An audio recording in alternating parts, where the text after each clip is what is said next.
Hannibal Barca was a general from Carthage, a powerful city in North Africa. His father, Hamilcar, had fought Rome before and lost. Hannibal grew up with a deep-seated desire to challenge Rome's growing power in the Mediterranean. He believed that Rome was a threat to his people and their way of life. His entire life's mission became singular and focused to bring the mighty Roman Republic to its knees. To do this, he knew he could not wait for Rome to come to him. He had to take the fight directly to them, into the heart of their own lands, a plan so audacious it was almost unthinkable. His journey to Italy is one of history's great epics. Hannibal gathered a formidable army, not just of Carthaginians but of soldiers from across his empire. He had skilled cavalry from Numidia, tough infantry from Spain, and loyal Gauls who joined him along the way. In a legendary feat of military engineering and sheer willpower, he marched this diverse force, complete with war elephants, across the treacherous Alps mountain range. Many men and animals were lost to the cold and the difficult terrain, but those who survived were hardened, loyal, and ready for the immense task that lay ahead of them in Italy. Once in Italy, Hannibal proved his genius immediately.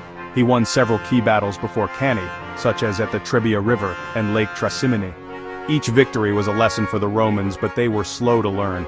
Hannibal used clever ambushes and exploited the terrain to his advantage, repeatedly outsmarting the Roman commanders sent to stop him. He was not just a general, he was a master psychologist, understanding his enemies' pride and using their own predictable tactics against them. His early successes created panic in Rome and drew more local tribes to his cause, swelling his ranks. His ultimate goal was not necessarily to sack the city of Rome itself, which was heavily fortified. Instead, Hannibal aimed to break the Roman spirit and shatter their network of alliances. He wanted to prove that Rome was not invincible. By defeating their legions in open battle again and again, he hoped to convince Rome's allies to abandon them and join his side. A decisive, crushing victory was needed to make this happen. He needed to lure the full might of the Roman army into a battle he could control, a battle that would be remembered for all time. The Romans were shocked and angered by Hannibal's invasion. They were a proud people, confident in the power of their legions. How could this Carthaginian general be running wild in their homeland? After the series of humiliating defeats, the Roman Senate decided to put an end to Hannibal's campaign once and for all. They resolved to gather the largest army they had ever put into the field.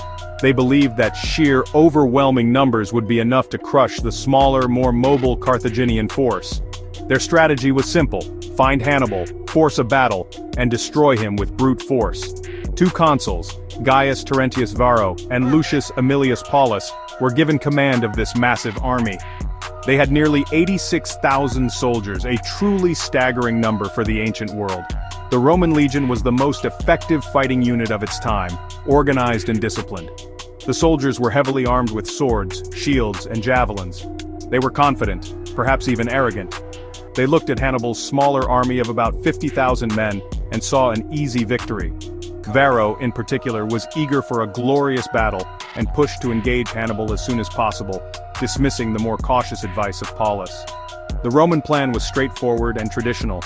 They would pack their infantry into a deep, dense formation. This rectangular block of soldiers was designed to punch directly through the enemy's center line. The idea was to use their superior numbers and the weight of their charge to overwhelm Hannibal's weaker infantry. They believed that once the Carthaginian center broke, the rest of Hannibal's army would flee in disarray. It was a tactic that had worked for them many times before, and they saw no reason why it would fail them now, especially with such a numerical advantage on their side. On a hot, dusty plain near the town of Cannae in southern Italy, the two armies finally met. The flat, open ground seemed perfect for the Roman legions to deploy their massive formation. They lined up shoulder to shoulder, ready to advance. Their commanders felt a surge of confidence as they looked across the field at Hannibal's much thinner line of soldiers. They could not have known that they were marching into a perfectly laid trap, one that would exploit their greatest strength, their numbers and their aggressive nature, and turn it into their most fatal weakness. Hannibal knew he could not win a direct fight against the larger Roman army. He had to be cleverer. His battle plan was a work of pure genius, designed to control the flow of the battle from the very start.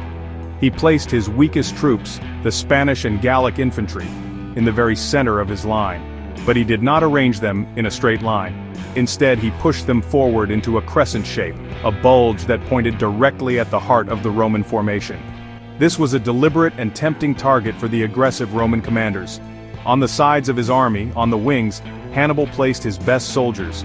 These were his veteran African infantry, hardened and disciplined troops who would not break. Hidden behind them was his superior cavalry, led by his brother Mago and the skilled Numidian commander Hannibal. The plan was for the weak center to slowly give way when the Romans attacked. It would bend backward, but not break. As the Romans pushed deeper and deeper, they would be drawn further into the trap, thinking they were winning the battle and smashing through the Carthaginian line. As the battle began, everything went exactly as Hannibal had planned. The massive Roman legion surged forward, their thousands of feet kicking up a huge cloud of dust. They crashed into Hannibal's bulging center. Just as intended, the Spanish and Gallic soldiers began to fall back under the immense pressure. They retreated slowly, fighting every step of the way, making the Romans believe they were on the verge of victory. The Roman soldiers pushed forward with even more energy, funneling themselves deeper into the U-shape that Hannibal's retreating line was creating. While the Roman infantry was focused on the collapsing center, Hannibal's cavalry went to work.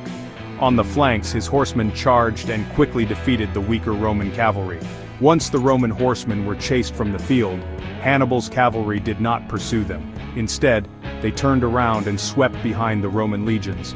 At the same time, Hannibal's elite African infantry, which had been held in reserve on the wings, marched inward.